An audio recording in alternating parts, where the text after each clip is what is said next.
मेरी और तुम्हारी दुनिया एडवर्टाइजमेंट से घिरी हुई है और यहाँ हर कोई तुम्हारी अटेंशन का एक छोटा सा टुकड़ा पाने की कोशिश में लगा हुआ है।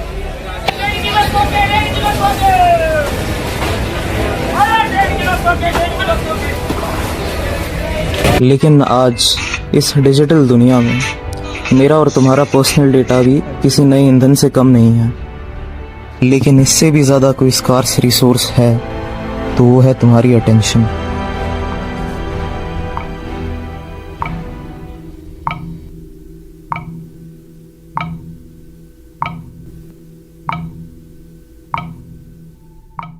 भला अटेंशन जैसी एक एब्स्ट्रैक्ट चीज जो कि कोई फिजिकल कमोडिटी भी नहीं है, वो एक पूरी इकोनॉमी कैसे खड़ी कर सकती है। मैं हूं मेहर सिंह और आज हम बात करेंगे अटेंशन इकोनॉमी के बारे में। सिर्फ पिछले एक साल में 750 बिलियन डॉलर्स, जो कि इंडिया की जीडीपी के लगभग एक चौथाई जितना है, इतना अमाउंट सिर्फ एड रेवेन्यू के थ्रू जनरेट हुआ। एक काफी जाना माना कोट है, ज्यादातर लोगों ने सुना होगा, if you are not paying for it then you are the product. अगर इसकी basic English to Hindi translation के पीछे जाके देखेंगे तो एक काफी लाजमी सा सवाल दिमाग में आएगा कि अगर मैं और तुम प्रोडक्ट हैं तो भला कंज्यूमर कौन है। काफी इंटरेस्टिंगली जो इंसान हमें एडवर्टाइजमेंट्स दिखवा रहा है वो कंज्यूमर है। वो मेरी और तुम्हारी अटेंशन को खरीद रहा है एडवर्टाइजमेंट्स की फॉर्म में, यूट्यूब, इंस्टाग्राम, फेसबुक, इन जैसी कंपनीज से। नेटफ्लिक्स के सीईओ ने कहा कि हम हमारे यूजर के अटेंशन के लिए सिर्फ बाकी सोशल मीडिया प्लेटफॉर्म से कम्पीट नहीं कर रहे हैं, हमारा कंपटीशन हमारे यूजर की स्लीप से भी है। आज की डेट में एक एवरेज इंडियन का स्क्रीन टाइम 7 घंटे 20 मिनट से भी ज्यादा है। अगर इसमें से वो टाइम हटा भी दिया जाए जिसमें कोई और दूसरा काम साइमल्टेनियसली साथ में किया जा रहा है, तो भी ये नंबर 3 घंटे 50 मिनट से ज्यादा आता है।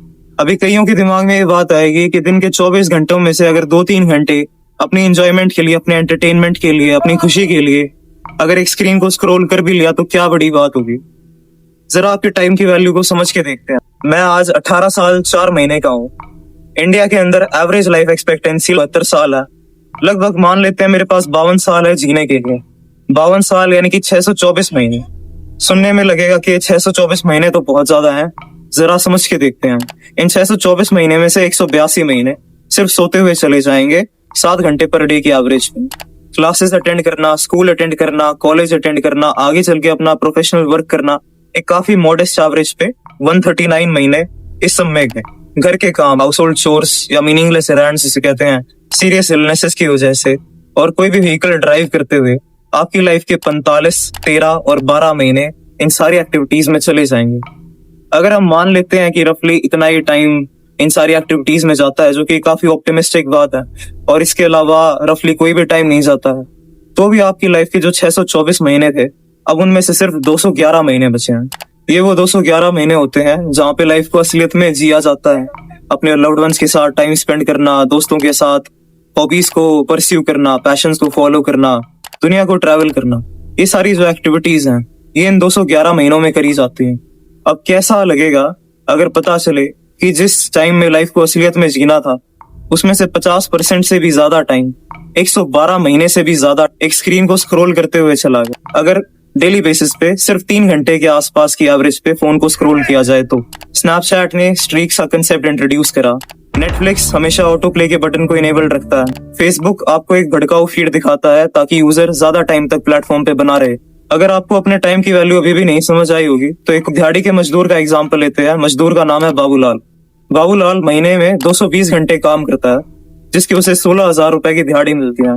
इससे उसके काम की वैल्यू आती है लगभग 72 रुपए प्रति घंटा। 18 साल की उम्र के बाद से रोज 3 घंटे के आसपास फोन स्क्रॉल करते हुए बिता देता है, जिसका मतलब है कि वो अपनी जिंदगी के लगभग 17-18 साल सिर्फ एक स्क्रीन को बिना खाए, बिना सोए, बिना कुछ और करे स्क्रॉल करते हुए बिता देगा।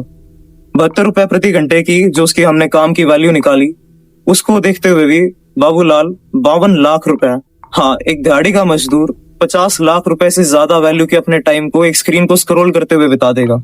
आज की डेट में एक एवरेज इंडियन दिन में 150 से ज्यादा बार अपने फोन को चेक करता है, यानी कि जितने टाइम उठे हुए हो उसमें हर 6 मिनट के विदिन एक बार फोन को स्क्रॉल करना ही करना। इस सारी सिचुएशन को बेहतर तरीके से समझने के लिए मैंने भी डिसाइड किया कि एक किताब पढ़ते हैं। नील पोस्टमैन की किताब है अम्यूजिंग आवरसेल्व्स टू डेथ।